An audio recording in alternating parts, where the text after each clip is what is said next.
নমস্কার, আমি শিবশঙ্কর মান্না, সহশিক্ষক সুন্দরবন রামকৃষ্ণ আশ্রম নার্সারি ও KG school. প্রিয় ছাত্রছাত্রীরা, এখন তোমরা সকলেই গৃহবন্দী। তাই গৃহবন্দী আছো কেন তোমরা কিন্তু পুরোটাই জানো। গৃহবন্দী কেন তোমরা, স্কুল কলেজ বন্ধ কেন, সেই জন্য এই ক্লাসের আয়োজন করা হয়েছে। তো আগের দিনের ক্লাসটা তোমরা একটু কেউ দেখেছো কি? আগের দিনে পড়ানো হয়েছিল পশ্চিমবঙ্গের অর্থনৈতিক পরিবেশ, কৃষিজ সম্পদ, মৎস্য সম্পদ এবং অরণ্য সম্পদ, এইগুলো সম্পর্কে আগের দিনকার বলা হয়েছিল ক্লাসে, যার মধ্যে ছিল খাদ্য ফসল, পানীয় ফসল, তন্তু ফসল, ডাল জাতীয় ফসল এবং তৈলবীজ জাতীয় ফসল। আগের দিনের এই ক্লাসটা যদি কেউ নাও দেখে থাকো তো সময় করে একটু দেখে নিও। আশা করছি অনেকেই দেখেছো, তবে দেখা উচিত। তোমরা তো ক্লাস 4-এ পড়ো, কারণ অ্যাডমিশান টেস্টের ব্যাপারটা যে থেকে যায়, এর জন্য তোমাদের কিন্তু একটু আধটু পড়াশোনা করতে হবে। যে স্কুল ছুটি বলে পড়াশোনা করব না এরম ধরনের কোনো ব্যাপার নয়, বাড়িতে থেকেই অল্প স্বল্প পড়াশোনা করো।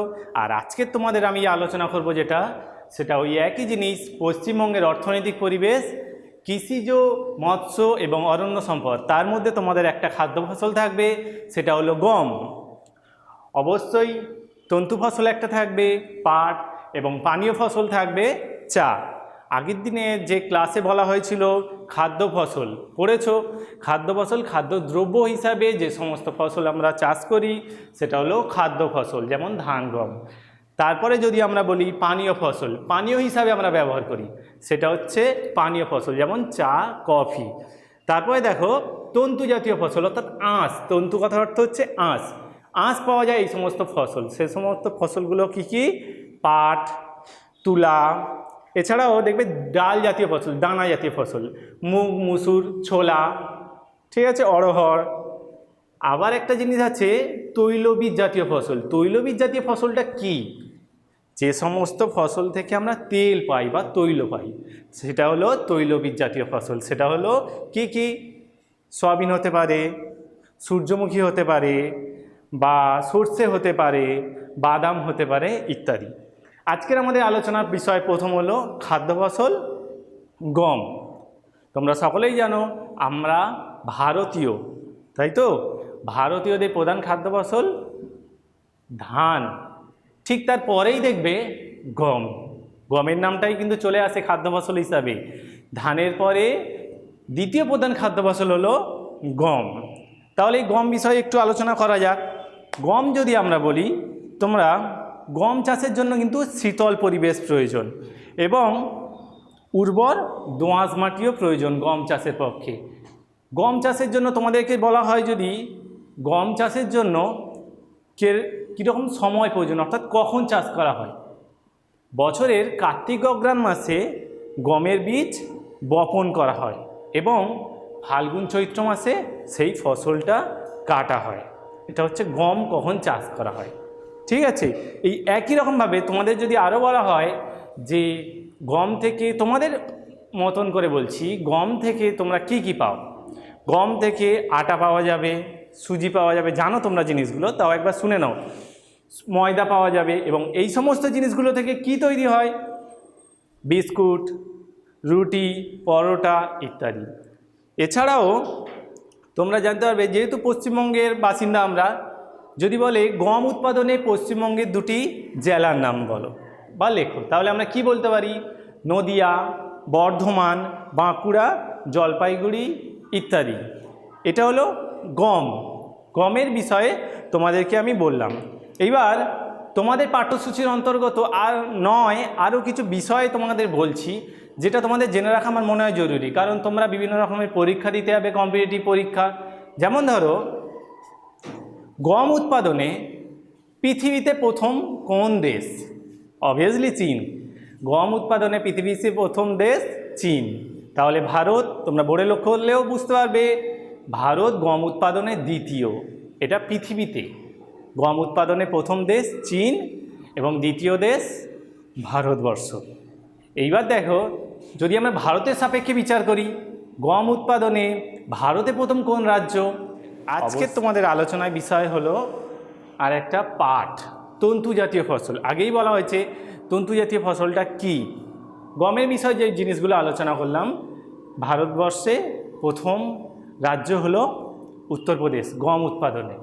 এবার দেখো পাট তন্তু জাতীয় ফসল এবং অর্থকরী ফসল। তন্তু জাতীয় ফসলটা আগে বলেছি কাকে বলে, উদাহরণ।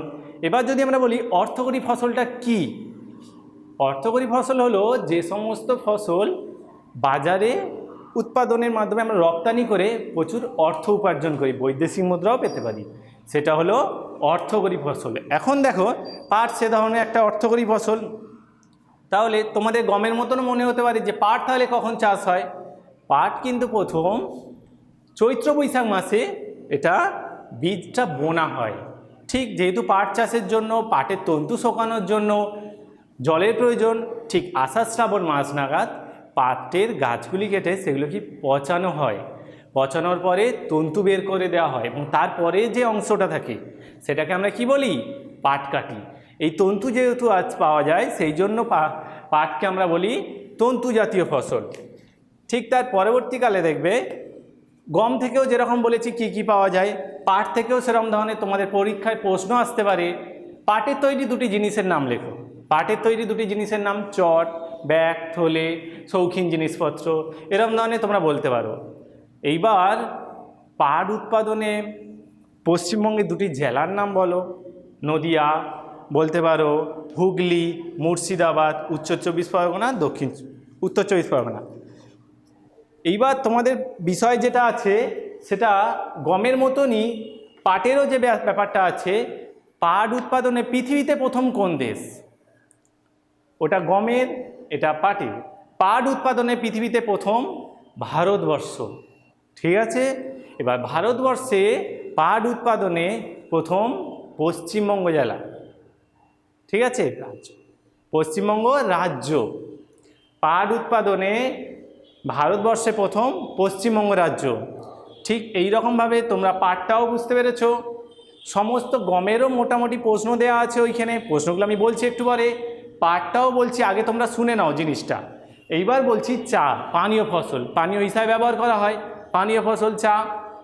তারপরে অর্থকরী ফসল কাকে বলে বলেছি, তোমাদের পরীক্ষায় আসতেও পারে পাট বা চা অর্থকরী ফসল।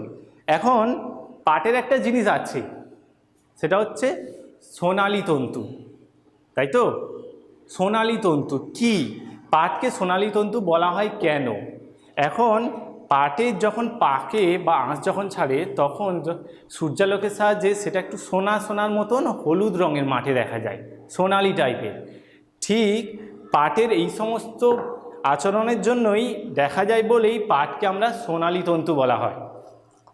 এইবার দেখো পরের আমাদের আলোচনার বিষয় হচ্ছে চা। চা অবশ্যই একটা পানীয় ফসল, তাই তো। চা চাষের মাধ্যমে আমরা প্রচুর বৈদেশিক মুদ্রা অর্জন করে থাকি, তাই চা অর্থকরী ফসলও হবে। এবার পশ্চিমবঙ্গের দার্জিলিং জেলার চা স্বাদে ও গন্ধে অতুলনীয়। চা চাষের জন্য প্রচুর ঢালু জমি প্রয়োজন, কারণ চা চাষের জন্য বৃষ্টিপাত প্রচুর প্রয়োজন হলেও একটা বিষয় আছে চা চাষের জন্য, সেটা চা গাছের গোড়ায় যেন জল দাঁড়াতে না পারে। এটা চা গাছের একটা বিশেষত্ব, যেমন বৃষ্টিপাত প্রচুর প্রয়োজন হবে কিন্তু চা গাছের গোড়ায় যেন জল দাঁড়াতে না পারে। ঠিক তারপরে দেখো চা বাগিচা ফসল। চা বাগিচা ফসল কেন?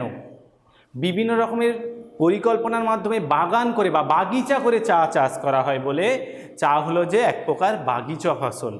তারপরে দেখবে চা চাষের জন্য আমরা কাদের সাধারণত নিয়োগ করি? মহিলারা। এরা এই কাজে দক্ষ। তারা কিভাবে কাজ করে? দুটি কুঁড়ি ও একটি পাতা চা তোলা হয়। এই চা বাগিচার সংলগ্নই কিন্তু চা কারখানাগুলো তৈরি হয়, কারণ সেইখান থেকে ঝাড়াই বাছাই ধোয়া সমস্ত কিছু পর্বগুলোই করার জন্য সেই কাছাকাছি কারখানাগুলো করা হয়। এবার চা বাগিচাগুলোতে ছায়া প্রদানকারী বৃক্ষও প্রয়োজন, কারণ চা গাছ অতিরিক্ত তাপ সহ্য করতে পারে না, তাই চা বাগিচাগুলোতে ছায়া প্রদানকারী বড় বড় বৃক্ষও প্রয়োজন। এবার তোমাদের যদি বলা হয় গমের মতন পাটের মতন পশ্চিমবঙ্গের চা উৎপাদনকারী দুটি জেলার নাম বলো, দার্জিলিং, জলপাইগুড়ি এবং আলিপুরদুয়ার। ঠিক ওই একই রকমভাবে চা উৎপাদনে পৃথিবীতে প্রথম চীন, আবার চীন, এবং ভারতবর্ষ দ্বিতীয়। ভারতের যদি আলোচনা করি চা উৎপাদনে ভারতে কোন রাজ্য প্রথম? কেরালা। ঠিক আছে, সেখানে পশ্চিমবঙ্গ কিন্তু তৃতীয় স্থানে অবস্থান করেছে। তোমরা লক্ষ্য করো, পশ্চিমবঙ্গ তৃতীয় স্থানে অবস্থান করেছে। আর কেরল ভারতবর্ষে চা উৎপাদনকারী প্রথম রাজ্য। এইবার তোমরা দেখো, বোর্ডে কিছু প্রশ্ন দেওয়া হয়েছে, গম, পাট এবং চা। গমের প্রশ্নগুলো একটু অনুশীলন করো। ভারতের দ্বিতীয় প্রধান খাদ্য ফসল কি? এই যে আগের যে ব্যাপারগুলো আমি আলোচনা করলাম, যে তথ্যগুলো তোমাদের সামনে বললাম, এই কথাগুলো যদি পুরোটাই তোমরা ভালো করে শুনে রাখো, প্রশ্নগুলো কিন্তু অসুবিধা হবে না। দেখো, ভারতের দ্বিতীয় প্রধান খাদ্য ফসলের নাম কি? অবভিয়াসলি গম। তারপরে দেখো, গম কখন চাষ করা হয়? কার্তিক অঘ্রাণ মাসে চাষ করা হয়। আর ফসল কাটা হয় কখন? তোমাদের এর আগেও বলা হয়েছে, ফসল কাটা হয় ফাল্গুন চৈত্র মাসে। পুরো কথাটা লিখতে হবে কিন্তু, কার্তিক অঘ্রাণ মাসে বীজ বপন করা হয় এবং ফাল্গুন চৈত্র মাসে ফসল কাটা হয়। পুরো কথাটা লিখতে হবে কখন চাষ করে বললে। তারপরে প্রশ্ন দেখো, চা চাষের জন্য কীরকম মাটি প্রয়োজন, আর কেমন মাটি প্রয়োজন? উর্বর দোআঁশ মাটি প্রয়োজন চা চাষের পক্ষে। তারপরে আছে পশ্চিমবঙ্গের গম উৎপাদনকারী দুটি জেলা, নদিয়া, বর্ধমান। গম থেকে কি কি পাওয়া যায় বললাম, ময়দা, সুজি ইত্যাদি। তার থেকে পাউরুটি তৈরি হয়, বিস্কুট তৈরি হয়। তারপরে পাটের জিনিসপত্রগুলো দেখো, পাটের প্রশ্নগুলো দেখো, ওই একই রকম। পাটকে অর্থকরী ফসল বলা হয় কেন? অর্থকরী ফসল কাকে বলা হয় বলেছি। পাটকে বলা হয় কেন? পাট বিদেশে রপ্তানি করে পাটের আঁশ ছাড়িয়ে প্রচুর বৈদেশিক মুদ্রা, বা পাট বিদেশে রপ্তানি করে প্রচুর বৈদেশিক মুদ্রা অর্জন করা হয়, তাই পাটকে আমরা অর্থকরী ফসল বলে থাকি। এইবার তোমাদের প্রশ্ন এরকম আসতে পারে কিন্তু, যে অর্থকরী ফসল কাকে বলে, উদাহরণ দাও। তারপরে প্রশ্ন দেখো, সোনালী তন্তু ব্যাপারটা বলেছি। সোনালী আকারে তন্তু ফসল সূর্যালোকের সাহায্যে দেখা যায়, তাই এটাকে সোনালী তন্তু বলে। পাটকে, পাট কখন চাষ করা হয়? বৈশাখ মাসে বা চৈত্র মাসে যখন বীজ বপন করা হয় এবং প্রচুর যেহেতু জলের প্রয়োজন হয়, তাই আষাঢ় শ্রাবণ মাসে ফসল কাটা হয়। পুরো কথাটা বলতে হবে।